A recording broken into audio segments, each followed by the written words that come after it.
So today we're going to finish off my interview with ethnohistorian April Farnham, and we're going to talk about some of the families, these mixed families of Spanish and indigenous people that came together in the late 18th century and populated California down into the 19th century. April's going to talk about specific names, people, places, especially in Northern California, in the area north of San Francisco, and get into what their contributions, what their lives were like. And we're going to bring it back as far as the Anza Expedition, which brought the whole big group of settlers from what is today northern Mexico, southern Arizona, Sonora, to California, and to specifically the northern part of the San Francisco Bay Area. We're even going to talk about, what it was like to be a Californiana, Mexican California woman, and live in the south of the United States during the 1860s at the time of the Civil War. So there are some real fascinating details that April's going to lead us through, and I hope you will find some interesting nuggets in it. I definitely did, and I'm really looking forward to the things that April is going to publish and write about in the future. So let's sit back and watch or listen to my interview with April Farnham.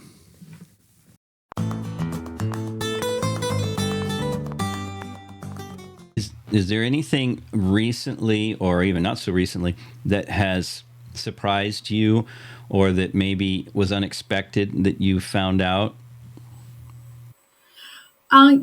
So in looking specifically at these matrimonial investigations, the one that was done particularly for Maria's grandmother, Veridiana, and the soldier that she married, Marcos Villa, it's really been a fascinating window to a couple of scholars I really respect and admire, Rosemary Beebe, right, and Robert Sankiewicz, and their research and their writings.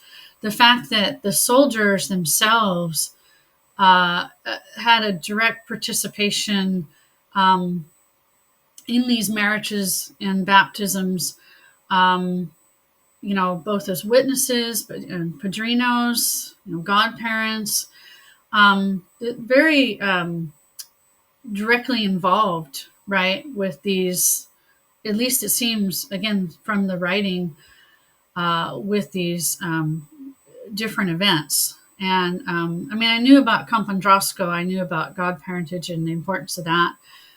There's a really great book, Father of All, by Luis Pubos. They had us read in graduate school. And that really gave me appreciation for how much the De La Guerras were involved when the different baptism ceremonies and marriages down south. But just recently looking at, some of these matrimonial investigations, it's really given me appreciation for how involved, particularly like these early soldiers of the different, founding Spanish expeditions of California, like the Anza Expedition or the Portola Expedition, how much they were involved, right, in these early intermarriages between soldiers and Native women at the missions. That's been particularly interesting to me. Yeah, I think that's really interesting as well. And some of your research has actually gone back to the Anza Expedition, right? To Maria Feliciana Arballo and her descendants and the Juarez women are connected to her line as well. Am I wrong, or am I getting two things mixed up? Well, no, you're not getting them mixed up. So it has to do. It's not a direct blood lineage. So what it is Veridiana Maria. She was from a local village in Monterey called Achasta, which we think might have been a rancheria that was created. Again, I'm going by some of research by Randy Milliken, that was created were relocated right next to Mission Carmel, right, for the purposes of converting local Costanoan, Rumsen, Esalen people to the Catholic religion in that area. And so her parents were specifically, sorry, I have to look up the names here real quick. Apologize. Her father's name was Joseph Cristobal Carrillo, right? That was his Spanish baptized name, his Christianized name. And the reason why he had this last name Carrillo is because his godparent at his baptism was Jose Raimundo Carrillo, right? One of the founding clan fathers, if you will, of the Carrillo family in San Diego, right? Jose Raimundo Carrillo. So his connection with Maria, in terms of the Carrillo surname, Maria had married, my understanding, Joaquin Carrillo, and Jose Raimundo and Joaquin, and you might know more about this than I do, so feel free to jump in, Damien, on this. As far as I can tell, the lineage is Jose Raimundo and Joaquin were either brothers or one was a nephew uncle. It was that type of relationship. So it's by marriage, right, that Jose Cristobal Carrillo and his wife Delfina de Jesus Carrillo, right? They had a daughter, Viridiana Maria Carrillo.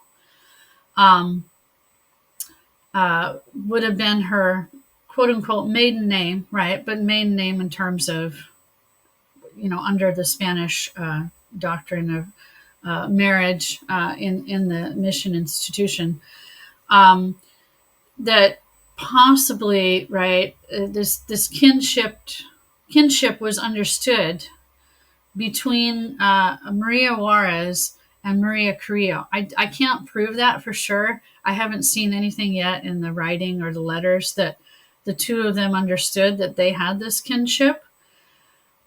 It's possible, though. I'll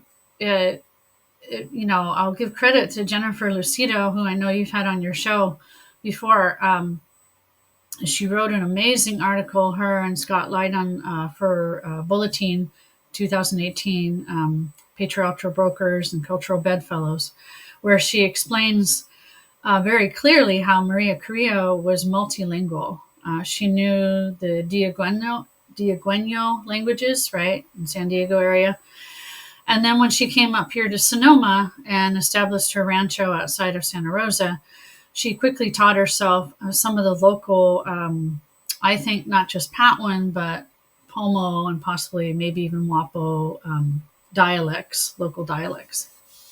And similarly, Maria Juarez was multilingual, and Maria seemed to have a relationship with her, the indigenous servants that she had working for her on her rancho, in the same way that Maria Juarez did here in Napa.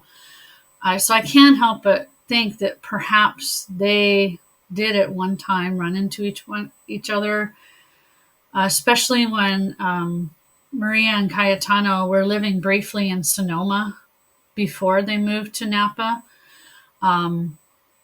There was housing there for the soldiers' families, not just at the barracks when Vallejo moved over there in 1833, but there was soldiers' housing for the Escolta guards, right? And Cayetano was part of the original Escoltas that served the Padres at Mission San Francisco Solano.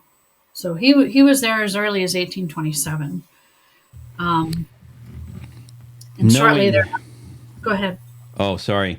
I was just saying, knowing how connected all these families were, and the small number of people there were non-indigenous people. I can't imagine that they wouldn't have known each other. It would seem to me, even if there's not evidence that yet, it would seem that they must have known each other and interacted. I think they did. And possibly even Benicia Vallejo, being that Maria Carrillo was her mother, And Francesca Venetia Carrillo was her maiden name before she became a Vallejo. Um, Possibly had some interaction with Maria Juarez through the husband, through Cayetano. Cayetano is often cited as a loyal friend of Mariano. They go back to like Monterey Presidio days. I think so. Vallejo was born first, and then Cayetano was born a couple of years afterwards. But they kind of grew up as childhood friends, is my understanding. And Cayetano was a pretty loyal soldier who served under Vallejo's supervision, and his reward for that loyalty, right, and his service was Rancho Tulakai. So there was definitely, it seemed like a close relationship there, friendship, and Cayetano was there when Mariano was arrested by the Bear Flaggers, right?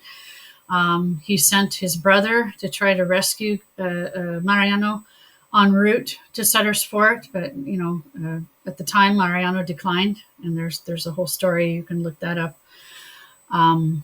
And that was Cayetano's brother Vicente, I believe that was his first name. And so he was always speaking up and writing on Mariano's behalf. And so it to me, it would seem natural that at some point, I'm sure Benicia had some kind of a relationship or at least acquaintance with Maria. Reading through his testimony, right, it almost seemed like he was, this is Cayetano, it almost seemed like he was defending himself at a certain point for not having rescued General Vallejo when he was imprisoned by the Bear Flaggers, and he makes the point, well, my brother went over there and he thought it would be too dangerous, so he told him not to rescue him.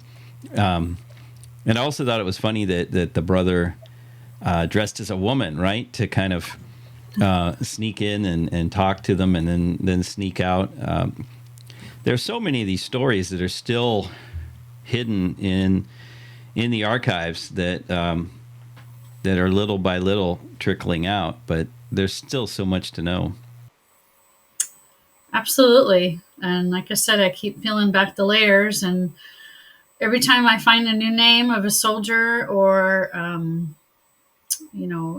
wife, or so just in that one matrimonial document that was translated, there's so many different names that have sent me in different research paths.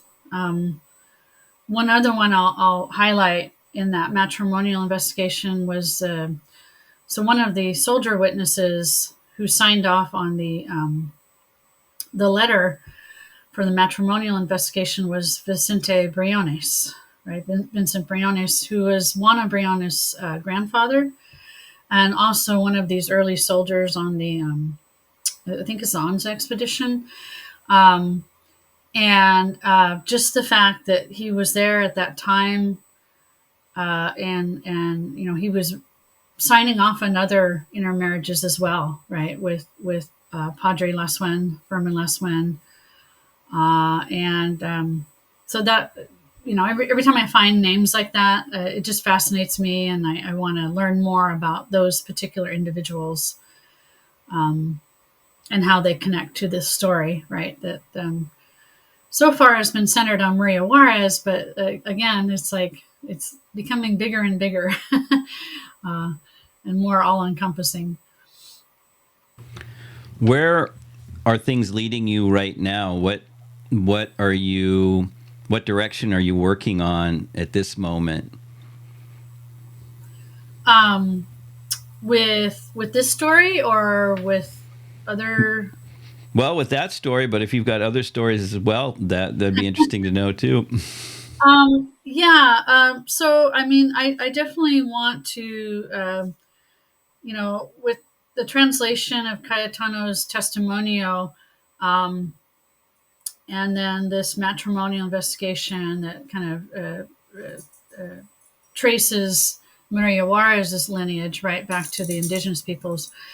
I do want to write an article, a serious article for Bulletin or another publication to talk about that. And then, I recently started reading some of the letters of another woman, a California woman named Maria Amparo Ruiz, who had a highly educated Californiana woman, which was unusual for the time, who she had a direct relationship with Mariano Vallejo, a correspondence. And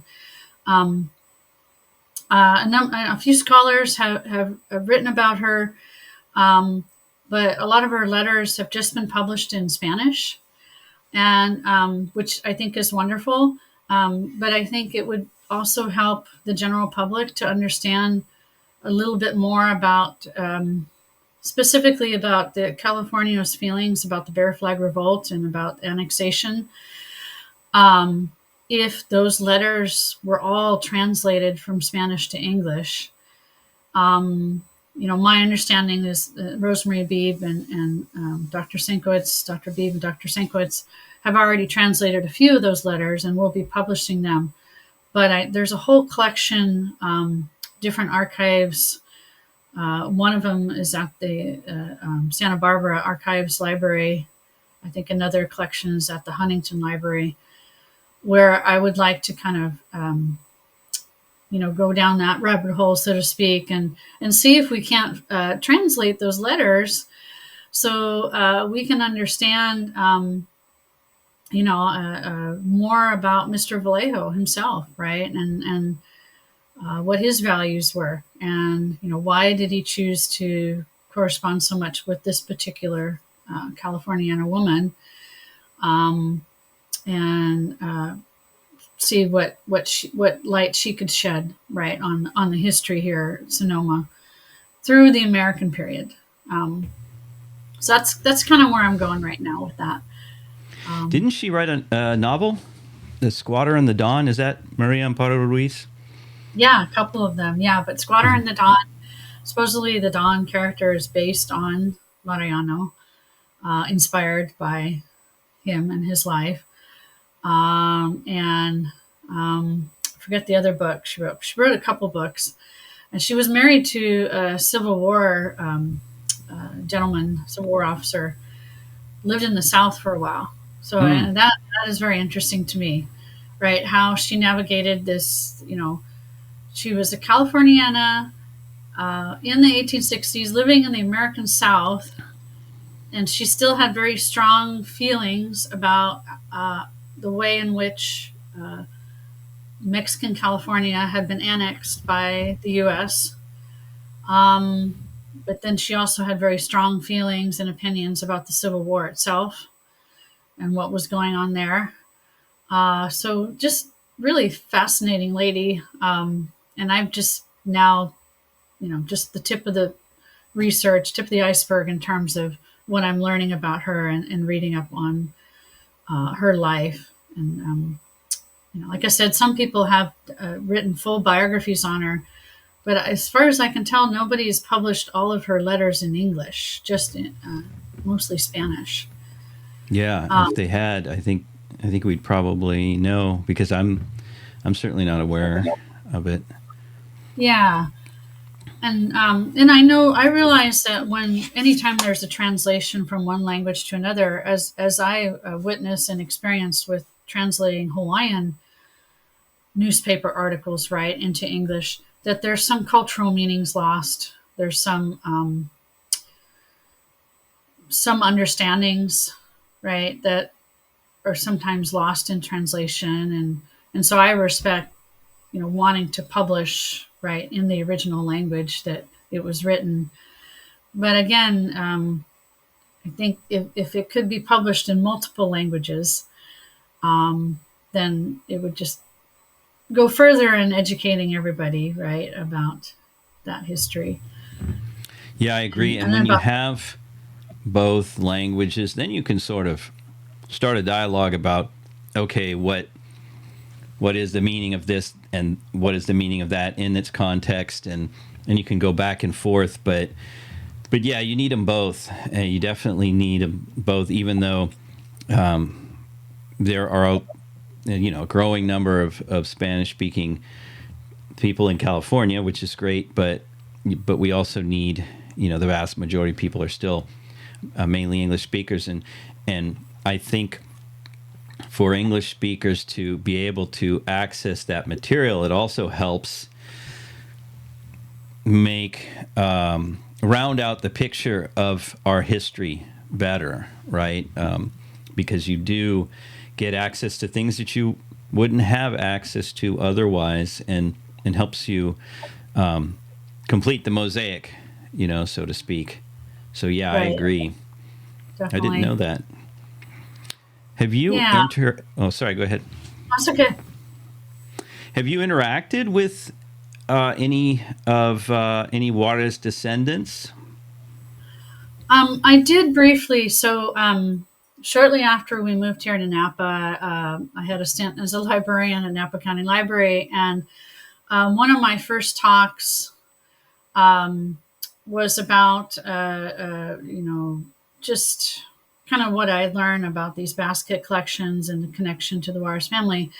And so some of the descendants, so they were, as I recall, they were the children and grandchildren of Vivian Warros Juarez, who, like I said, wrote that book, Past is Father of the Present. And they came, again, I think they were from the Vallejo area. And they were surprised to, so this is always gratifying to me, right? They were surprised to learn that where those baskets ended up, right? They didn't realize that, like, the sewing basket that Maria Juarez had now resides, doesn't reside with California State Parks. It resides over at the Phoebe Hearst Museum collection, right? And I think they were seeing that basket for the first time in probably years. I don't know. Um, and I could be wrong, but I think they were also surprised to kind of understand this connection to the indigenous peoples of Napa, because the family memoirs themselves are so focused on the Spanish and Mexican lineage from those early Anza Expedition soldiers and families coming into California, that that maybe the indigenous parts of the story had kind of been erased a little bit over time. And so I'm hoping to reconnect with these individuals. I know that they were also consulted when the old adobe here in Napa was fully restored. And hopefully, maybe they'd be willing to, sit down and share their memories. Maybe they have stories, family histories that were passed down that weren't documented previously. Again, to really kind of maybe build up this Maria story a little bit more. Cayetano gets a lot of credit here in all the Napa history books, and Maria's kind of like, okay, she's a soldier's wife. She's holding down the fort, the adobe. But obviously, she had a little more significant role to play, I think, in early Napa's history, and in the Mexican period. Well, I think there's a big movement, or a big movement. There's a movement now that started some years back to bring out the stories of these women because their role was so central. And I think that, as you're demonstrating, a lot of it was in maintaining and preserving culture, but also in connecting different cultures, right? Yeah. The Hispanic, the indigenous, and of course, women who married Anglo Americans or Russians for that matter, or Hawaiians, right? They played such a huge role from that standpoint, and there seems to be a movement to bring them out and tell their stories, which I think is great. And I also think that one of the things that I'm seeing is that when you do local history or work on local families like you're doing, that really these families, especially in the Spanish and Mexican periods, had connections all over the state, the territory, right? And so Right. even if it's a family in Napa, right, they have connections in Monterey, in San Diego, in San Francisco, in Sonoma, and so it's never really the story of just a small isolated place, but it's a web of connections and relationships that spreads all over the coast. It really is. One phrase you used in one of your podcasts earlier is this kind of the interweb or complicated kind of complex fabric, right? Social fabric that was created through this system of Campandrasco and baptism and so forth in the Spanish and Mexican period. And I every day I see evidence of that here in the history that I talk about and write about for Napa and Sonoma. Can I mention one other book that was kind of very influential in my Yeah, research please. for this? I neglected earlier to mention that one of the first books I read when we moved here to Napa it's called This Land Was Mexican Once by Linda Heidenreich.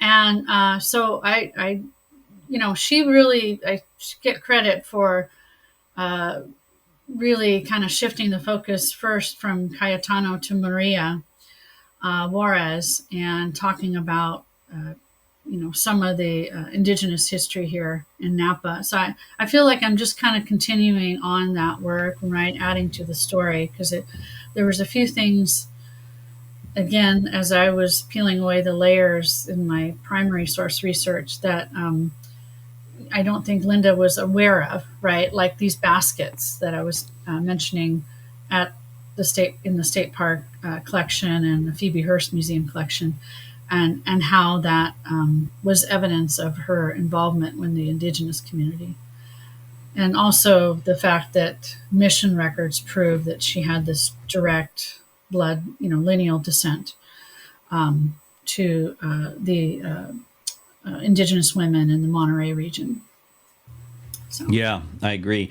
I met Linda this last October in Kansas City at the Western History Association conference, Oh, and I talked. I saw her there and struck up a conversation with her because both of us having grown up in the Napa Valley, and I had read her book, and so yeah, it was great to meet her, and I think that book she wrote is exactly that. It's a great focus on the Napa area, but also exactly the lives of the women who lived there. And I think hopefully it can be sort of a pattern for other books like that.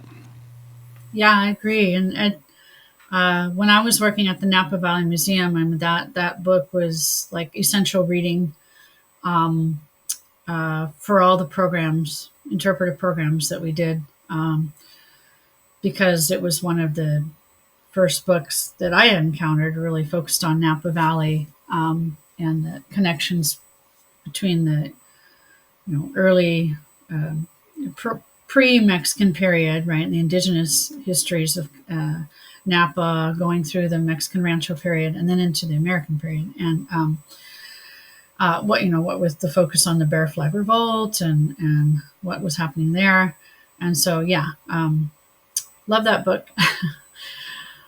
Very influential. Well, yeah, I'm looking forward to the more things that you're going to be doing, and I think that what you're doing now is very interesting and has a very broad appeal, and it's great the way that you sort of tie what you're doing to other scholars' research and how you're digging into the archives and bringing out these stories that need to be told and that I really think help expand our vision of California, of the West, and of this the complicated time period, which was the 19th century, right? I think there's so much that we still need to know about it, and I think you're really contributing a lot to it. So I want to really thank you for that, and appreciate you coming on the podcast, and hope you'll come back. And is there anything you want to mention about your work with Sonoma, Petaluma Parks?